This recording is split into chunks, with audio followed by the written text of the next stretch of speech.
Oh, hey, I didn't see you there. Hey, and thanks again for tuning in to another edition of GMoney Market Insights, where we're bringing you relevant information to make your financial life a little bit easier. Listen, today I want to talk about the foundations and principles of financial planning. The three things that we recommend you should consider are building an emergency fund, consider establishing a living trust, and protecting your spouse and one another with some life insurance. So let's go over them individually real quick. The first one is building an emergency fund. A good rule of thumb, take whatever your monthly bills are, times that number by 6, and that should be how much you set aside for emergencies. Because let's all face it, sometimes life can be expensive, right? And expenses come in waves.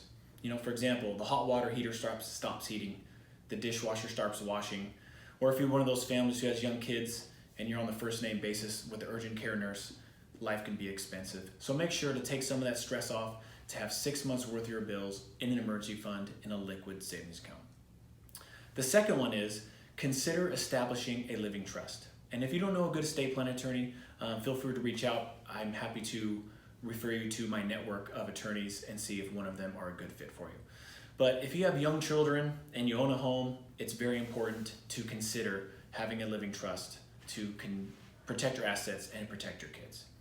The third and final one are protecting one another with some life insurance. Especially while you're young and healthy, life insurance can be very inexpensive the earlier you get it. If one of your spouses passes early, the surviving spouse is already going through a lot with grieving.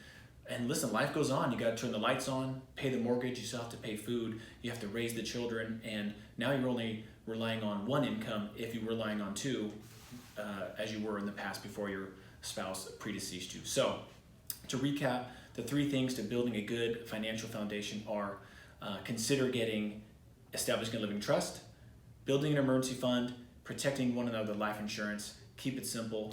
Hope that helps. We'll see you next week for GMoney Market Insights. Peace.